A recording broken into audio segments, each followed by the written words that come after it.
नमस्कार, स्वागत है आपका हमारे विशेष कार्यक्रम में। कविता की आत्मा कहाँ तक पहुँची, उसके क्या हाल हो रहे हैं, ऐसा प्रश्न एक दिमाग में आया और इंदौर में कवि सम्मेलन हो रहा था। सोचा बहुत सारे कवि यहाँ मौजूद हैं, शायर मौजूद हैं, उनसे इस बारे में बातचीत किया है। सबसे पहले मैं आपका परिचय करवा देना चाहता हूँ। यहाँ पर गौरी मिश्रा जी बैठी हैं, सबीना अजीम जी बैठी हैं, सुनीता जी बैठी हैं, राजकुमार वर्मा जी बैठे हैं और परम सिद्धे गुरुवर राजीव शर्मा जी बैठे हैं, राजेंद्र मालवी जी बैठे हैं। आप सबका स्वागत है।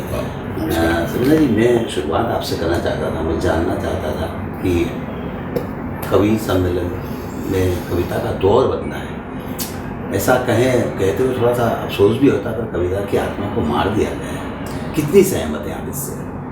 देखिए, ये बिल्कुल आपने सच कहा कि दौर बदला है और दौर बदलना भी चाहिए। जाहिर सी बात है कि जो दौर हमारे पुराने लोगों ने देखा, फिर हमने देखा, फिर हमारी नई आने वाली पीढ़ियाँ, तो ये दौर तो हमेशा से ही बदलता चला आ रहा है। ऐसा नहीं है कि आज ही बदला, लेकिन हाँ, इधर कविता का स्तर थोड़ा सा कम हुआ है। उसकी वजह ये है कि आज ज़्यादा जो तरजीह दी जाती है, ज़्यादा जो ऑर्गेनाइज़र भी उन लोगों पे ज़्यादा ध्यान देते हैं जो परफॉर्मर अच्छे होते हैं। देखिए, ये बात बहुत नोट करने की इसलिए है कि बहुत से अच्छे लिखने वाले ऐसे गुमनाम पड़े हैं जिनकी नज़र लोगों तक पहुंची नहीं है अभी।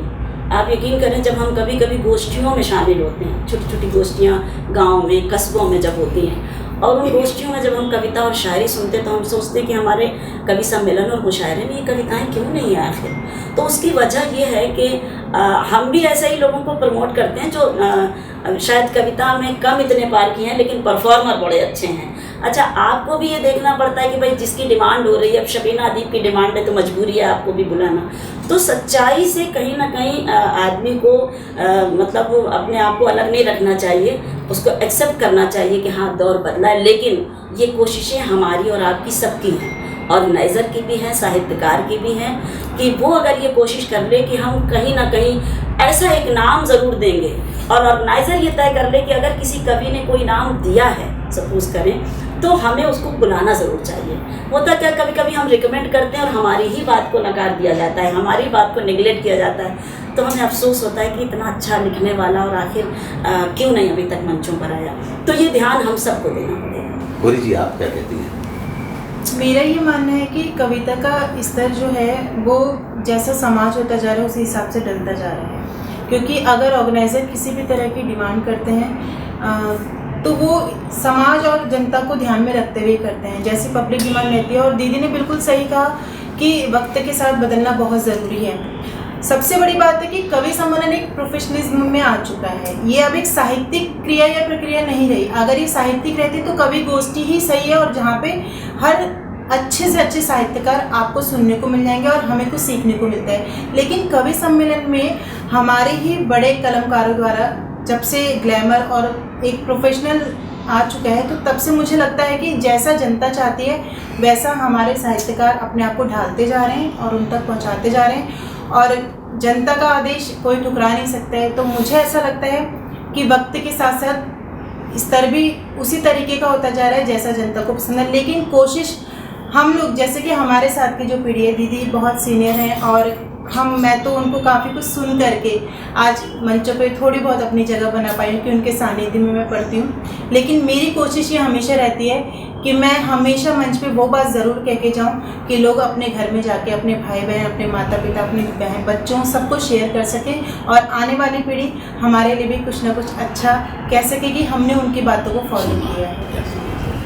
अभी साहब, आप तक आता हूँ मैं जानना चाहता हूँ कि सबीना जी, गौरी जी, सब ने इस बात को स्वीकारा तो खुले मन से नहीं स्वीकारा। वहाँ एक मजबूरी बताई उन्होंने कि ऑर्गेनाइज़र क्या चाहता है, दर्शक क्या चाहता है, तमाम सारी बातें। मेरा आशय कविता के प्रति जो था, कविता का स्थान कहानी, किस्सों, चुटकुलों ने ले लिया है। इसको लेकर क्या कहते हैं? नहीं, कविताएं तो हैं, मगर इस बीच जैसे हर विभाग में हुआ है, फिल्में जो 3.5 घंटे की बनती थी 1 घंटे 20 मिनट में हम फाइनल करके छोड़ रहे हैं। कवि सम्मेलन जो रात भर चलते थे, आज वो 2 घंटे और 3 घंटे के कवि सम्मेलन नहीं रहे, वो शो हो गए, वो शो हो गए। अब चूंकि वो शो हो गए हैं तो ग्लैमराइज हैं, और ग्लैमराइज हैं तो ग्लैमर यानी धन दौलत पैसा फलाना ठिकाना, जैसा भी गौरी जी ने बताया कि व्यावसायिकता आ गई है उसमें। अब व्यावसायिकता के चक्कर में ये होता है कि जैसे आपने कहा कि हम किसी का नाम देते हैं और अच्छे आदमी का नाम, चूँकि आप अच्छी राय लिखने वाली स्वयं है, अच्छों का ही नाम देंगी, किंतु सामने वाले के पास दिक्कत ये है कि अब मैं सारे ही अच्छे बुला लूँगा तो आधे से ज़्यादा संयोजक तो कवि 90% तो खुद ही कवि बन गए। हाँ, जबकि पहले संयोजक सिर्फ संयोजक होता था, संचालक सिर्फ संचालक होते थे। रामरिक मनहर के ज़माने में हमने, ये राजू भैया भी हमारे साथ रहे, राजकुमार जी, हमने माणिक वर्मा जी को, माणिक वर्मा जी, राजकुमार जी, हम लोगों ने मनहर जी के दौर में कविताएं पढ़ी है। तो मनहर जी केवल संचालन करते थे और संयोजन करते थे। अब वो आप पे प्रेशर नहीं बनाते थे कि सभी ना मुझे भी बुलाओ। तो अब ये कुछ तो ये गिव एंड टेक के चक्कर में नीचे चला गया। बात बिल्कुल सही कही आपने, रामरिक मनहर जी की बात कही। और अब तो इवेंट वाले करने लगे, अब इवेंट वाले करने लगे, उनको भी छोड़ दीजिए, करने लगे। आप लिस्ट बना रहे हैं, इवेंट के हाथ में आपने अपना प्रोग्राम दे दिया, अब उसकी लिस्ट इवेंट जब बनाएगा तो क्या बनाएगा आप सोच सकते हैं। भाई जाहिर सी बात है, आप किसी कवि को अगर देते हैं तो कवि एक बार फिर भी ये सोचेगा हाँ। कि जैसा कवि है वो एक बार सुनेगा कि अपनी मानसिकता के हिसाब से एक लिस्ट अच्छी बना के देगा। लेकिन अब तो ज्यादा ऐसा हो रहा है कि इवेंट वाले बड़े से बड़े कार्यक्रम हो चाहे छोटे कार्यक्रम हो, इवेंट को आपने दे दिया, आप भी उससे बिल्कुल एकदम निश्चिंत हो गए। क्या हम कौन ये जिम्मेदारी निभाए, कौन आ रहा है, एक तो हर कोई ना कहीं ना कहीं। क्या है, आजकल 2020 का जमाना हो गया है। गुलजार साहब को अपनी कलम को काफ़ी वो करके लिखना पड़ा। वो जूते वाला उनका गीत है ना, चप्पा चप्पा चरकर चले और जूता चू चू चू चू वाला।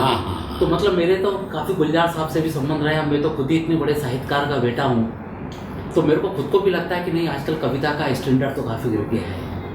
और उसको गिराने वाला मैं ईमानदारी से स्वीकार करता हूँ कि उसको गिराने में भी हम लोगों का काफ़ी योगदान है।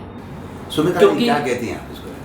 मैं इस चीज़ को लेकर सिर्फ इतना ही कहना चाहती हूँ कि वर्तमान का जो समय है, आजकल की जो पीढ़ी है वो ज़्यादातर ध्यान अपना मोबाइल के अंदर देती है, अपने काम के ऊपर देती है। तो लोगों को कहीं ना कहीं, आप घर में भी जाते हैं तो मोबाइल को लेकर बैठ जाते हैं, तो हंसी ठिठोली नहीं है कहीं पर भी। तो कवि सम्मेलन को कई लोगों ने एंटरटेनमेंट का साधन भी मान लिया, तो वो ये चाहते हैं कि हम कवि सम्मेलन करवा रहे हैं, मतलब हमें एंटरटेनमेंट चाहिए, हमें हंसी चाहिए, तो वो कविताओं को कम सुनना पसंद करते हैं। तो जैसा दर्शक सुनेंगे वैसा ही कवि लोग सुनाएंगे। वो इसीलिए कविता का रुख थोड़ा सा गिर गया है। इन लोगों ने जो कुछ भी कहा है वो सब बहुत अच्छा है, बस मैं इतना ही कहना चाहूँगी। राजकुमार वर्मा जी कविता के क्षेत्र के सशक्त हस्ताक्षर माणिक वर्मा जी के सुपुत्र हैं, जज भी हैं रायसेन में, और कविता काव्य पाठ भी करते हैं।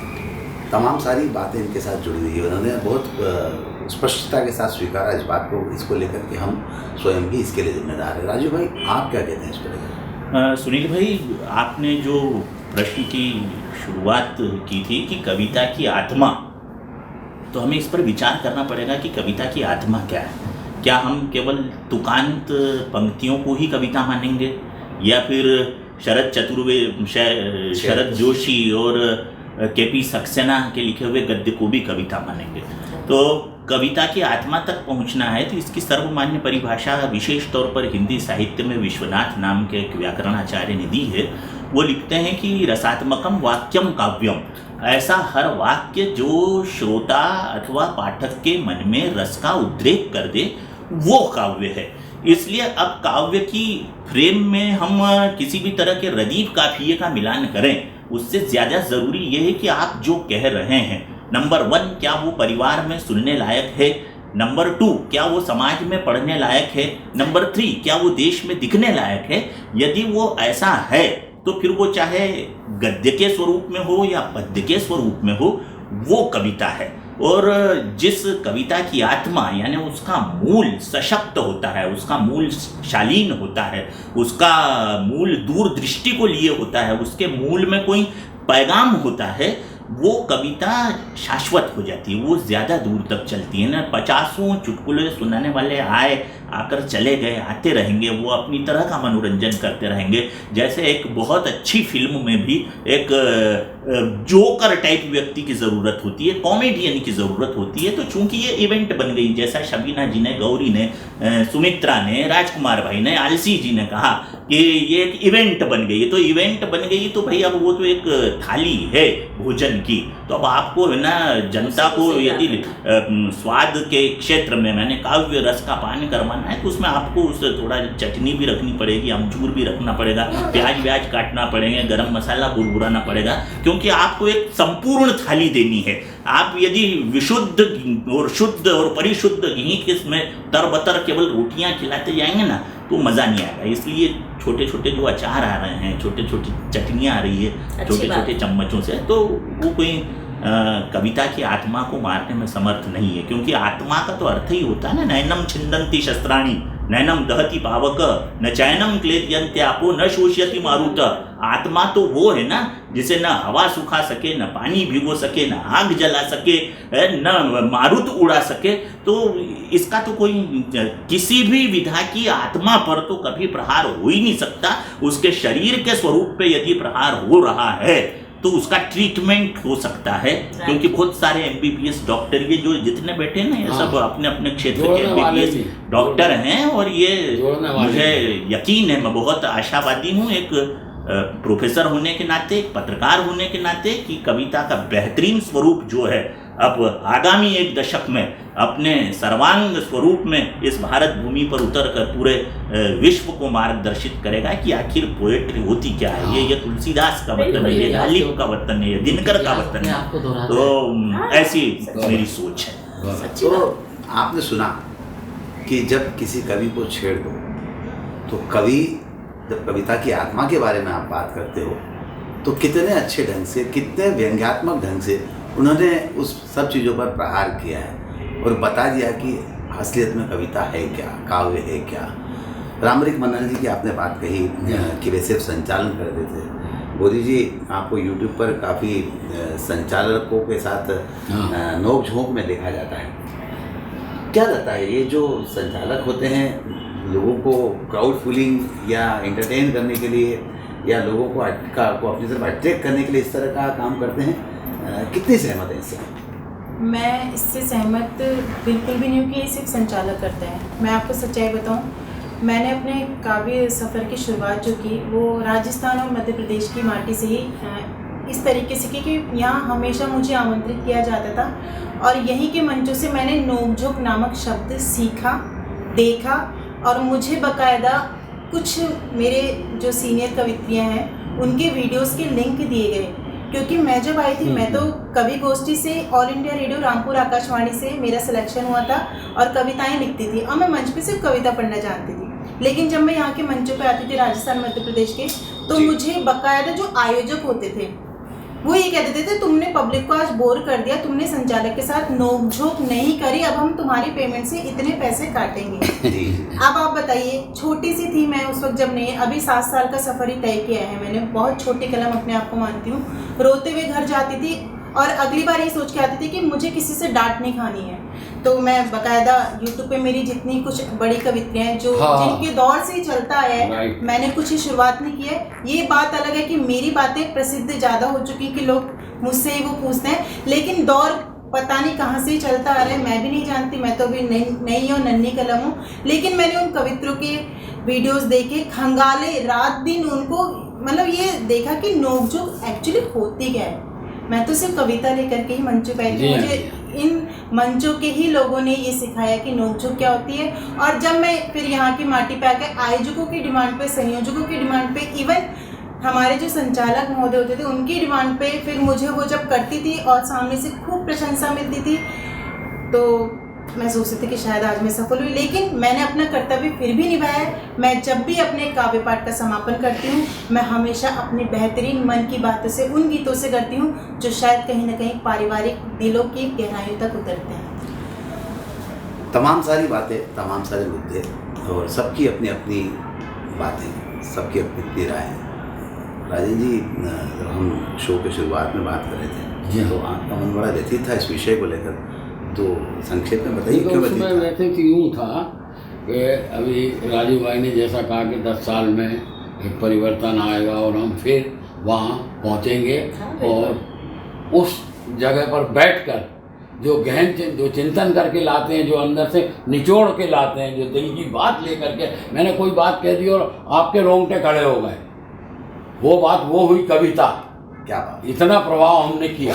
तो ऐसा होगा, राजीव भाई कह रहे हैं और हमारी भी उम्मीद है कि होना चाहिए, किंतु डर ये भी है कि ज़्यादा नीचे उतरने से इस देश से कव्वाली होना बंद हो गई। सही बात। क्या वो नोकझोंक का ही एक रंग था।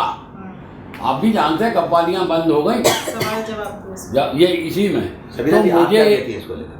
वो एक मिनट, मुझे डर ये है कि ये ऐसा ना हो कि ये इस अब तुम एक सक्षम लड़की हो, जब से आई हो, हम जब से जानते हैं और सुना है, पढ़ा है, साथ में भी अपन लोग रहे हैं, तो तुम इस कुवत को रखती हो कि 20 मिनट चकल्लस करने के बाद और यूँ त्यों नोक झोंक करने के बाद तुम करवट लेके अपने आप को अपने स्थान पर लाकर खड़ा कर देती हो और सिद्ध कर देती हो कि कविता ये है। क्या बात। तो अगर ऐसा होता है और प्रत्येक कवियत्री सिद्ध करे और वो कवि सिद्ध कर सके जो संचालन करता है, वो ये सिद्ध करे कि नहीं भैया वो जो हम कर रहे थे वो तो वो था, अब आओ हम बताते हैं क्या है, और फिर बताने के लिए तुम्हारे पास हो कुछ यहाँ, तब वो वक्त आएगा जिस वक्त की आप कल्पना कर रहे हैं। मुझे संदेह ये है कि ये नोक झोंक उसे कव्वाली की तरफ ना ले जाए। और कई जगह पेपर में, आप तो स्वयं पत्रकार हैं, आप कई जगह हम पढ़ते हैं पेपर में सवेरे कि कवि सम्मेलन को लगभग कव्वाली बना दिया। लोगों की प्रतिक्रिया होती है, ये कई ऐसे मंचों पर सुना है हमने, वो पढ़ा है पेपर में।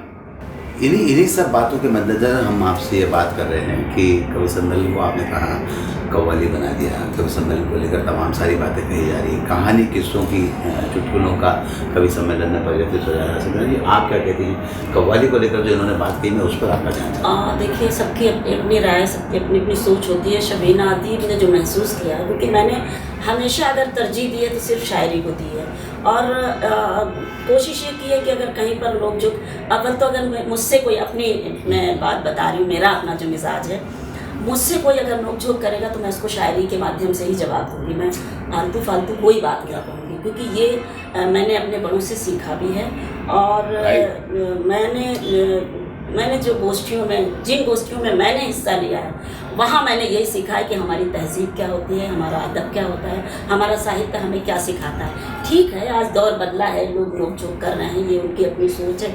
और जाहिर सी बात है, कभी कभी लोगों को ये लगता है कि अब ऐसा माहौल बन गया है, हम अपनी शायरी कविता सुना रहे हैं। कुछ लोगों की बात कर रही हूँ मैं, अपनी बात नहीं कर रही हूँ यहाँ पर। तो उनको ये भी लगता है कि यार हमें जिस उम्मीद के लिए हमें यहाँ पर बुलाया गया है कि हाँ भाई, अगर गौरी मिश्रा आई हैं या कोई और आई हैं, तो एक लोगों की सोच वहाँ पर पैदा ये हो जाती है कि अगर ये आई हैं तो ये नोक-झोंक करेंगी। तो वो उनके अपने सुनने वाले कुछ अलग बैठे होते हैं, शबीना अदीब के श्रोता कुछ अलग बैठे होते हैं जो सिर्फ शायरी सुनने वाले होते हैं। तो जाहिर सी बात है, हम जो बोएंगे वो काटेंगे। शबीना जी, मैं सुनील भाई शबीना जी की बात को मैं कुछ एक अलग दृष्टिकोण से रखना चाहूँगा। हाँ जी, मेरा सोचना ये कि नोक-झोंक केवल वही नहीं होती शबीना जी, जिसमें कुछ ऐसी बातें कही जाए जो पतन की तरफ जाती है, या जो गरिमा को गिराती है, या जो हमारी उच्चता के कंगोरों को ढाती है। नोक-झोंक यूँ भी हो सकती है कि हमने किसी कवयित्री की बहुत अच्छे शब्द चयन के साथ तारीफ की, तो उसने उस तारीफ का जवाब संचालक को उससे अधिक तारीफ से दिया। क्या बात है। फिर उसने ऐसी प्रशंसा की कि वो कवियत्री के शब्दों की तारीफ में यूं कसीदा कहा गया कि सारा आलम उसकी पूर्व में कही गई तारीफों को और उच्चता की तरफ ले गया। तो ऐसी भी नोक-झोंक हो सकती है। हम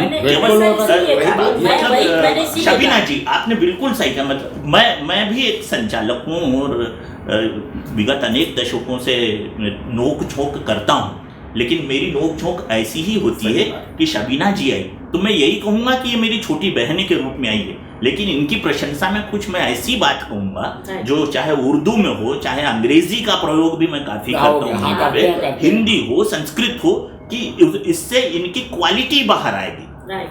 अब ये इन पर निर्भर करता है कि संचालक को वो उसका उत्तर किस तेवर से देती है, क्योंकि अल्टीमेटली हर कवि का तेवर ही उसका वास्तविक जेवर है। क्या बात। राजकुमार जी, आप क्या कहते हैं? मेरा बचपन ही कविता के उसमें निकला हुआ है, मेरा तो खून है। माणिक वर्मा को तो खैर हर आदमी जानता है जी, है ना। मैंने तो अपनी ज़िंदगी में कभी ये सोचा भी नहीं था कि कभी एक चुटकुलेबाजी भी मंच पर होती है, क्योंकि मैंने अपने पिताजी को आज तक कभी एक चुटकुला सुनाते हुए नहीं बिल्कुल सही है। विशुद्ध आज माणिक वर्मा का है, हर आदमी बोलता है अरे माणिक वर्मा विशुद्ध चुटकुलेबाज, बिना चुटकुलों का कवि है। तो ये जो नोकझोंक शुरू हुई है ना, या तो मैं चाहूँ, मैं मतलब ईमानदारी से एक बात करना चाहता हूँ कि जो नोकझोंक शुरू हुई है वो क्या है, कुछ एक तो मंच की कुछ कमजोरी है, कहीं ना कहीं आदमी के अंदर एक खोखलापन तो रहता है ना कि भैया मैं नोकझोंक करूँगा तो मेरे कम से कम मेरी जनता काफ़ी, ऑडियंस काफ़ी खुश हो जाएगी। उसमें क्या होता है, समय काफ़ी व्यतीत चला जाता है।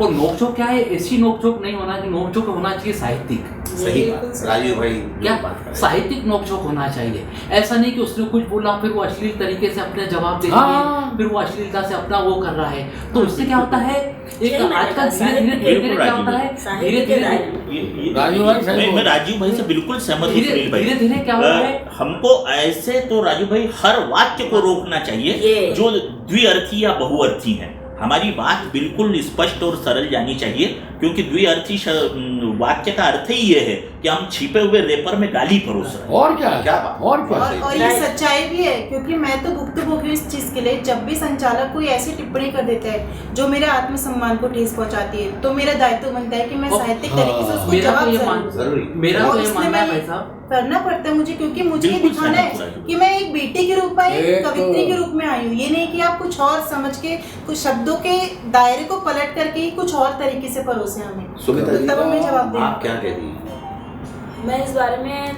मैं वैसे तो नोकझोंक करती नहीं हूँ, तो मेरा तो यही मानना है कि अगर आपको अपनी कविताएं बहुत अच्छे तरीके से सुनाना अगर आती है तो आपको इस चीज़ों की ज़रूरत है भी नहीं, आपको करना भी नहीं चाहिए। क्योंकि अगर आप अपनी बात को मतलब पब्लिक तक पहुंचाने में समर्थ है और वो आपकी बात को बखूबी सीधे सीधे समझ रही है, तो आपको इधर उधर की बात करने की, बहुत ज़्यादा भूमिका बनाने की कोई ज़रूरत नहीं। मेरा तो सिर्फ एक लाइन का कोटेशन है कि अगर तुम खुद ना हिलो तो पूरी दुनिया को हिला सकते हो। क्या वाह वाह वाह वाह, क्या तो बहुत अच्छी। सुनील भाई, एक बात जरूर कहना चाहूँगा, 365 दिन में से 100 दिन आलसी जी हम मंचों पर रहते हैं। उन 100 दिनों में से कम 50 मंचों पर आयोजक ही खुद चिट्ठी लिख के भेजता है कि बहुत नोक-झोंक करना और फलानी तबीयत से बहुत नोक-झोंक करना, वो बार-बार चिट्ठियां भेजता है। और यदि आपने नोक-झोंक नहीं की तो वो आयोजक लास्ट में बोलता है कि क्या आपने नोक-झोंक नहीं की तो मजा ही नहीं आया। तो मैं आयोजकों पर आरोप नहीं लगा रहा हूँ, मैं आरोप पूरे कवि सम्मेलनीय समुदाय पर लगा रहा हूँ। आरोप क्या, ये सत्य लगा रहा हूँ कि हमें ऐसी प्रवृत्ति को रोकना चाहिए, उन्हें ये समझाना चाहिए कि ये वो जैसा राजू भाई ने कहा है कि कव्वाली न बनाए। सर देखिए, परिवर्तन का आज एक बहुत बड़ा उदाहरण है। आज के कार्यक्रम का नाम है काव्य यामिनी। क्या सही बात है। इसमें ये 5-6 लोग हम बैठे हैं। काव्य यामिनी सुनने के बाद आपने जब घर से, आपका तो खैर काम ही वही है, वो स्तर लेकर आप चलती है, किंतु मतलब जो कवि वैसे वाले हैं जो कविता के स्तर को गिरा रहे हैं, वो इसे नोटिस ही नहीं लेंगे इस कार्यक्रम को। क्यों? क्योंकि इसका नाम काव्य यामिनी है, यहाँ सिर्फ कविता वाले ही अंदर जाएंगे। ठीक, तो परिवर्तन लाने का ये भी एक तरीका है। अब वो आज की तारीख में चाहे तुम 4 कवियत्री को ही बुलाएंगे तो उसमें लिखेंगे हाथ से कवियत्री सम्मेलन। ये बिल्कुल हाथ से लिखना क्यों जरूरी हो गया? सही बात। दूसरी बात कवियत्रियों की भी गलती और कवियों की भी गलती। मंच के ऊपर कविता का स्तर नहीं गिरा, कवि सम्मेलन का स्तर गिरा है। आपने अपनी कविता पढ़ ली, तीनों मोबाइल पकड़ के बैठी हैं, या हम तीनों बिल्कुल सही कहा हम तीनों मोबाइल पकड़ के बैठे हैं, आप कविता सुना रही हैं, तो ये कवि सम्मेलन का कविता के स्तर से गिरने से ज्यादा बड़ा स्तर ये गिर रहा है कि आप मुझे नहीं सुन रहे हैं। तो जब भी बिल्कुल यही होता है। यूट्यूब पे मेरी यही होता है कविताओं के ज़्यादातर। लिंक डले हुए हैं। मैंने जब अपने यूट्यूब के लिंक देखे हैं वीडियोस, मैंने अक्सर देखा है कि जो कवि कहते हैं कि मोबाइल मत चलाओ, क्योंकि हम तो छोटे हैं, हमने हमेशा डांट खाई, मुझे अच्छा भी लगता है, सीखने को मिलता है, लेकिन वही कवि हम जब पढ़ रहे होते हैं माइक पे तो लगे रहते हैं मोबाइल पे। खैर हम ये सब चीज़ें नहीं सीखते, मैं सीखती वही हूँ जो अच्छा होता है। मेरे साथ मेरा ये सौभाग्य रहा है कि मेरे साथ बहुत अच्छे मेरे सीनियर कवि कवित्री रहे हैं। मैंने सीखने की बहुत कुछ अच्छा कोशिश की है, लेकिन मेरा ये मानना है कि जो चीज़ ऊपर से चल के आ रही है ना, अगर वो बदल दी जाए तो नीचे आने वाली चीज़ें अपने आप। बहुत अच्छी बात कही आपने। और मैं इन सब चीज़ों के बीच श्रोता को भी जिम्मेदार मानता हूँ। श्रोता को इसलिए जिम्मेदार मानता हूँ कि पहले जो कविता होती थी, मैं राजन जी से बात कर रहा था, तो कविता के शुरुआत से लेकर अंत तक रोमांच बना होता था। आखिरी की 2 लाइन में कविता का निचोड़ निकल गया। लेकिन आज श्रोता पहली 2 लाइनों में ही कविता का निचोड़ जानना चाहता है, पहली 2 लाइन से ही उसको एंटरटेनमेंट चाहिए। वो तमाम सारे आयोजक, तमाम सारे लोग जो शोज का नाम देते हैं कवि सम्मेलन को, उनकी मंशा भी यही होती है कि इस तरह के शो हों, इस तरह के कार्यक्रम हों, और कवियों से पहले दौर में पहली 2 लाइनों में ही, 4 लाइनों में ही सब कुछ सुन लिया जाए, वाह लूट ली जाए, तो हमारा कार्यक्रम सक्सेस होता है, सफल होता है। पर अभी बात हुई है कि कविता का स्तर या कवि सम्मेलन का स्तर थोड़ा थोड़ा नीचे जा रहा है, तो ये एक समस्या है, एक आफत है जो आई हुई है। तो मैं सारे कवियों से एक बात कहना चाहता हूँ कि अपने आप को हम मानो और सबसे उत्तम मानो। क्या बात है। क्या बात है। अपने आप को हम मानो और सबसे उत्तम मानो, और ये समस्या जो आई है इसको बिल्कुल कम मानो। क्या बात है कि सर, मैं कविता के माध्यम से अपनी बात रखूंगी, लेकिन मेरा ये मानना है, मैंने हर फिल्म में अपना बेस्ट देने की कोशिश की है, मेहनत करके। बहुत सारी चीज़ें जो मैंने मंचों पे आकर के सीखी। मेरे को जब शुरू में रोना आता था, मेरे हाथ पैर कांपते थे माइक पे पढ़ते वक्त, तो मैंने खुद को बोला, हतो प्राप्यसि स्वर्गम जित्वा व भोक्ष्यसे मयि तस्मात् उत्तिष्ठ कौन्तेय युद्धाय कृतनिश्चयः। किसी भी तरह से इस युद्ध को जीतना है और किसी भी फील्ड में जाओ तो अपना बेस्ट करके दिखाओ। और वही कोशिश करते हुए मैंने ये कहा है कि कृष्ण की निगाह से निहारा जो तनिक भी तो सुध बुध भूल राधा रानी बने जाएगी। प्रेम भक्ति भावना में विष भी पिएगी हंस, गाएगी तो मीरा से दीवानी बन जाएगी। देश पे कुदृष्टि यदि डाली जो विदेशियों ने, रण बीच झांसी वाली रानी बन जाएगी। गौरी तो है शिव की अनन्य सेविका, परंतु अस्मिता लुटेगी तो भवानी बन जाएगी। तो एक नारी हर तरीके के रूप में हर फील्ड को संभाल सकती है। मैंने वही अपना स्वरूप बहुत सम्मानित तरीके से दुनिया तक पहुंचाने की कोशिश की है। मैं कितनी सफल हुई ये जनता मुझे आशीर्वाद देके हमेशा बताती रही। क्या बात है। आप क्या कहती हैं इसमें? सर, मैं तो शायरी के माध्यम से लिख के मुझे खुशी होती है कि मुझे जो लोग याद करते हैं, मेरी शायरी को पसंद करते हैं, तो मैं 4 लाइनें बस कहना चाहती हूँ कि हाल क्या दिल का है इजहार से रोशन होगा, हाल क्या दिल का है इजहार से रोशन होगा, यानी किरदार तो किरदार से रोशन होगा, यानी किरदार तो किरदार से रोशन होगा। रात दिन आप चरागों को जलाते क्यों हैं, हर चरागों से नहीं प्यार से रोशन होगा। तो जब हम ये ठान लेंगे, जब ये कोशिश करेंगे कि हम बहुत अच्छा करें, तो ज़रूर हम अपनी मंजिल तक पहुँचेंगे। जहाँ जहाँ बुराइयाँ हैं वहाँ वहाँ हम ये कोशिश करें, जहाँ जहाँ नफ़रतें हैं वहाँ वहाँ हम ये कोशिश करें कि मोहब्बतें बिखेरें तो मोहब्बतें ही मिलेंगी। बहुत बहुत शुक्रिया। सुमित्रा जी, मैं तो प्रेम लिखती हूँ तो प्रेम की 4 पंक्तियाँ सुना देती हूँ। जरूर सुनाइए। कि कभी जब डूब जाती हूँ तो नैया देख आती हूँ, मैं मानस में लिखा पावन सवैया देख आती हूँ। मेरे मंदिर ना जाने का सबब सखियों से क्या बोलूं, मैं छत पर शाम को अपना कन्हैया देख आती। क्या बात। राजकुमार जी, आपसे सुनना चाहेंगे। मैं सिर्फ 4 लाइन कहना चाहता हूँ कि ज्ञान बिके, ध्यान बिके, कलम बिकी, सम्मान बिके, छोटी छोटी सुविधाओं के लिए बड़े बड़े ईमान बिके। क्या अच्छा है, वाह, बहुत अच्छा। राजीव भाई, कविता दरअसल दिल वालों की विधा है। दिमाग का प्रतिशत 30 और दिल का प्रतिशत 70 होता है, तब भाव प्रधान कविता जन्म लेती है। एक तार्किक बात रखना चाहता हूँ मैं कि दिल से निकली बात ही सचमुच बात होती है। ओठों से निकली बात तो शब्दों की जमात होती है। क्या बात ही बात में समझ लो बात का मतलब, वो बात ही है जो मरकर भी साथ होती है। अरे वाह। मैं जो साक्षात जो सरस्वती पुत्र है माणिक वर्मा जी को सबसे पहले प्रणाम करके यही बोलूँगी कि वो समझते थे कि कविता क्या है। उन्होंने कविता को जिया है। वो कविता कभी ऐसे नहीं लिखते थे कि नहीं बस लिखना है, वो जीते थे। एक एक पंक्ति को, एक एक शब्द को वो जीते थे, वो मैंने देखा है। और कभी भी उनकी कविता में ऐसा नहीं रहा कि कोई भी अश्लीलता रही, हमेशा मर्यादा से भरपूर रही है उनकी कविता। जैसे कि मैं कुछ कहती हूँ आपको कि पश्चिम के चलन के चक्कर में हम अपना चलन भी भूल गए, हम अपनी धरती भूल गए और अपना गगन भी भूल गए। हम अपनी धरती भूल गए और अपना गगन भी भूल गए। आप सब लोगों ने अपना इस कीमती समय निकालकर हमारे साथ इस शो पर उपस्थित हुए, आपका बहुत बहुत धन्यवाद। और मुझे उम्मीद है कि ये जो कवि यहाँ पर बैठे हैं जिन्होंने स्पष्टता के साथ अपनी बात कही है और हमारा जो विषय था उस पर अपनी एक राय जो रखी है, कहीं ना कहीं आगे उन और कवियों को और आयोजकों को और शो करने वालों को मोटिवेट करेगी। और जो कविता की आत्मा, जैसा मैंने कहा कि मृत होने की दिशा में जा रही है या कविता की आत्मा से छेड़छाड़ की जा रही है, उन्हीं सब चीज़ों पर कुछ न कुछ अंकुश लगेगा। बहरहाल हमसे बातचीत करने के लिए एक बार फिर आपका शुक्रिया। आज के इस कार्यक्रम में बस इतना ही। सुनील जोशी और राजीव शर्मा को दीजिए इजाज़त। नमस्कार।